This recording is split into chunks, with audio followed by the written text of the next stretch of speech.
Feels like a good day for giving some head.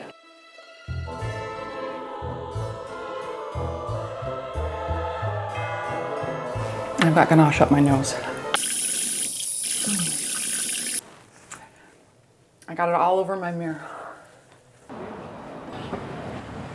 I'm not exactly sure what street we're on, but we're on it. It looks like it's sneaking into the house.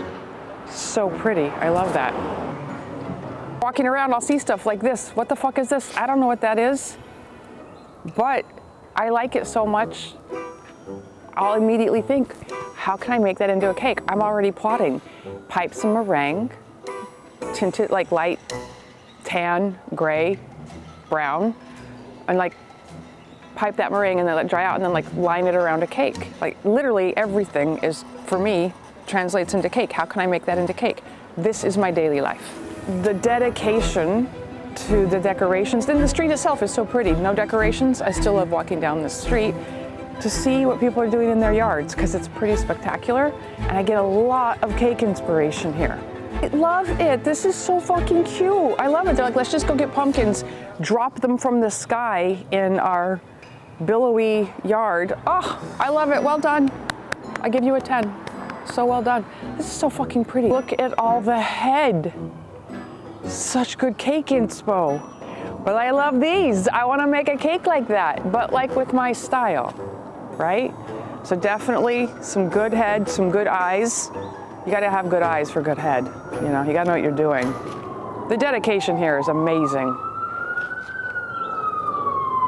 All right. Yeah, I am very inspired. It's like somebody knew I was gonna film today. So we're gonna make, well, not you, you're not involved, it's all about me.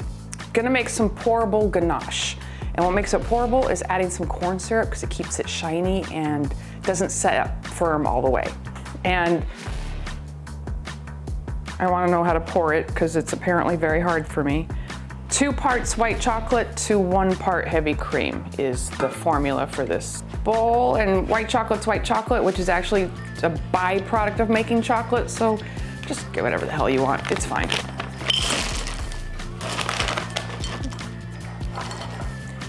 And then some corn syrup. Very precise amount, about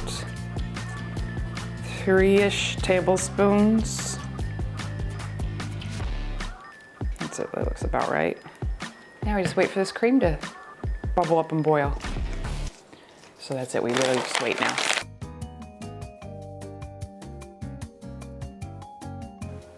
Very, very glamorous life that I lead here. Full and rich of waiting for heavy cream to boil. Everyone wonders, like, what does Polly's life like? Like, what does she do? Like, out there living that big life. I'm just home, farting, and waiting for this heavy cream to boil.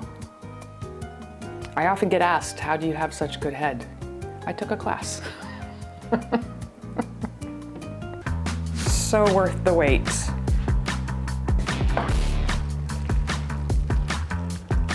Now, we wait again. My life is so rich and satisfying. I can't, the OCD.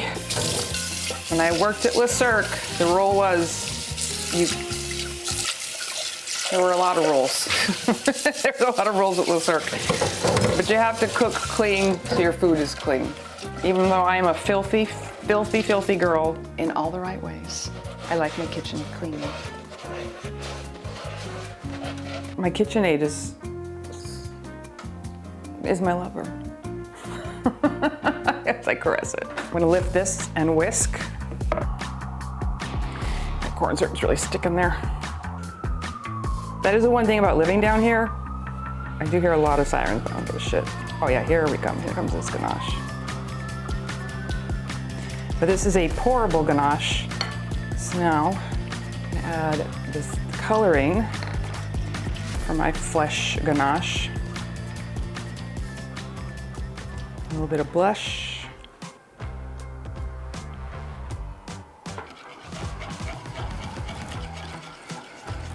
Flesh. Look at that. So now I'm gonna pour it through this sieve. I wanna get like any possible clumps out. All right, we've got flesh head, head flesh, flesh head, head flesh.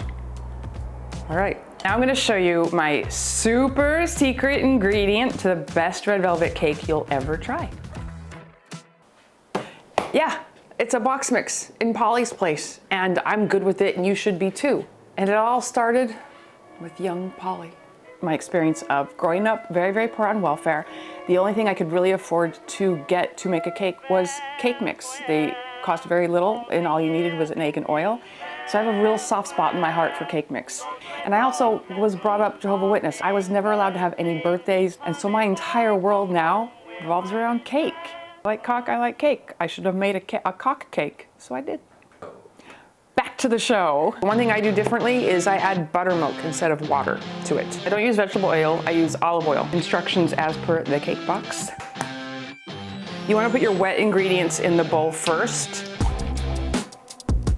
I just put everything in, just like you usually do. You know, you're really, really baking when a lot of scissors are involved to open up the cake mix.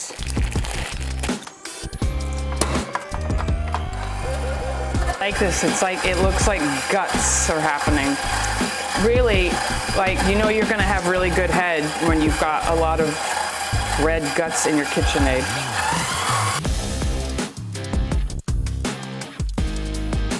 I believe I have the perfect pan. Look at this, she's silicone, skull ready. But I am a big believer that you should buy things that you can do more than just the one thing with it. It should be multi-use. So I'll be giving lots of good head with this cake pan. Silicone mold should be like, you really don't need to put a thingy, the spray in it to make it. God, words are hard today.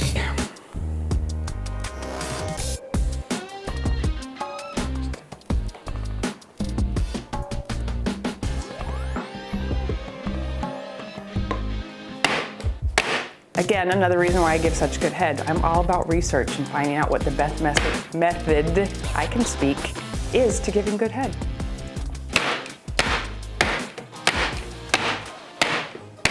Alrighty, and into the oven she goes. So very normal to be cleaning up a bloody mess in my kitchen. It's very carrying the sink right now. Red velvet cake actually stems from chocolate cake, and the reason why velvet is even used is because adding cocoa powder to cakes gave it a velvety texture. But when you use buttermilk and vinegar and baking soda, those would all react and give the cake a reddish hue, hence red velvet. It wasn't until about the 1940s or something that some company made a whole red velvet cake kit and sold that, and that is really when it started to explode, and the Waldorf Astoria had red velvet cake on their menu, and that's really how we got to know the red velvet cake that we know today. Let's check in the oven. Release these. Gotta release the head. Ooh, it's smoking head. The cake is from a box, the frosting is not. It's way too easy. Here we go. Have the cream cheese and butter out at room temp. You know, it sounds delicious. A bagel with cream cheese and lox. Get the cream cheese out. These things up like a government secret. I'm good. Okay, but with a yeast twist. To add salt. Using so much powdered sugar.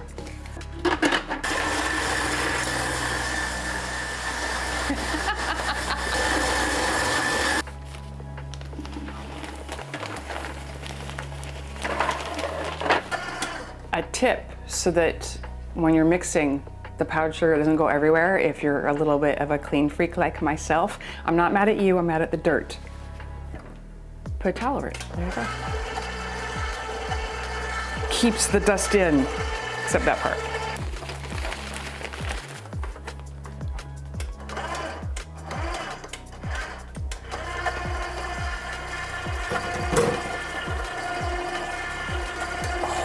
There it goes everywhere. See how clean I keep shit? Now, when you're making head and you want to give really good head with the head you're about to give, you want your frosting to be a little on the thicker side so that it holds the head together.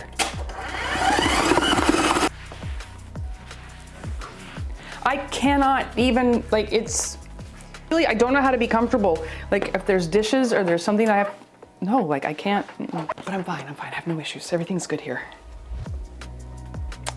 Except for that shit on the floor. Mind if I do a little spring cleaning while you're here, right? This will hold the head together really well. Time to level this head.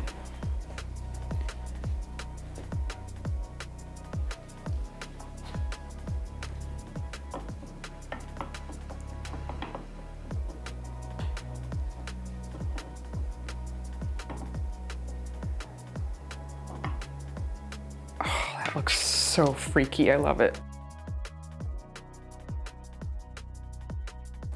You want to take your really thick cream,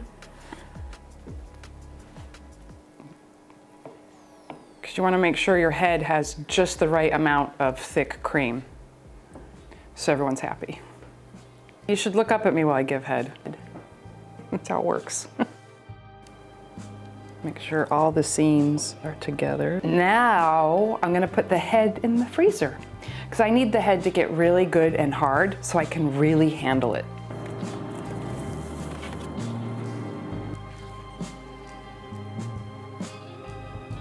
I was in Target and I saw these gummies that look like brains, and it made me think, oh look, that's about the same size as my situationships brain. I liked it, so I thought I should absolutely make a cake with the size of his actual brain. I have to let this middle part get firm, like from the freezer, before I start going over the face, because I have to do the nose. Yeah, it does look like it's been bandaged up, doesn't it?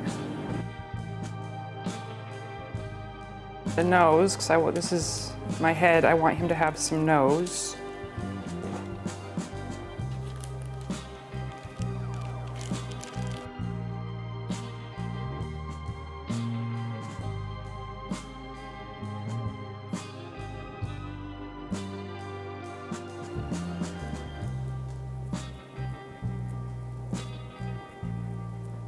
It does look very much like Michael Jackson's nose, doesn't it?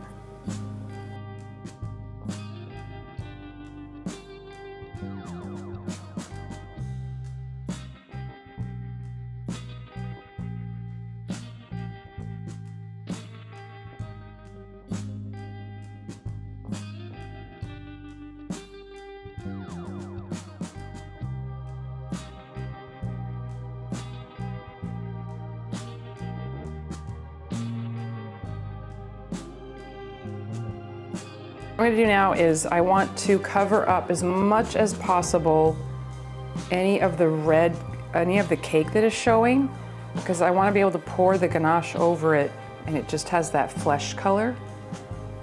So I'm gonna put more on just to like get it even. And then I'm going to go over it with saran wrap. I get like this, you'll see, just to smooth it out. And then I'll put this on a tray and pour the ganache over it. And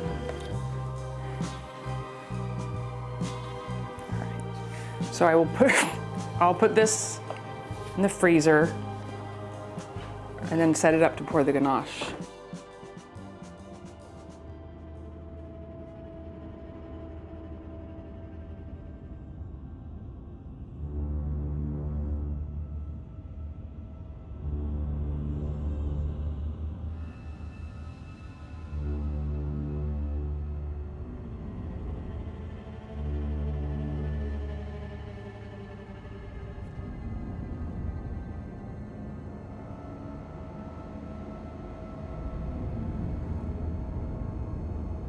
I want the lines out, so I've got my handy steamer.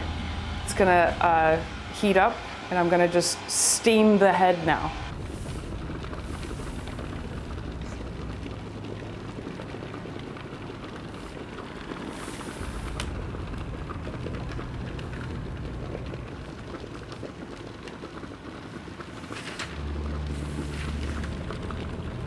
How fucking cool is this?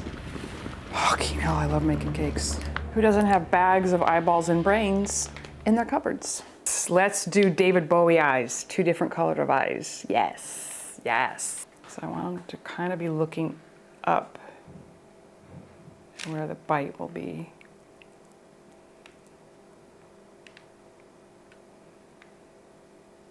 All the way, keep going, keep going. I've got ganache up my nose.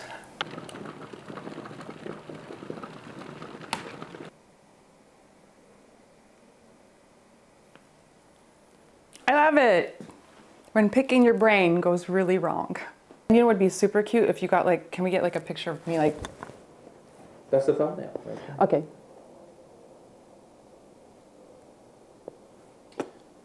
Can you turn your head a little more towards me? No, your head turns towards me, There you go. Now.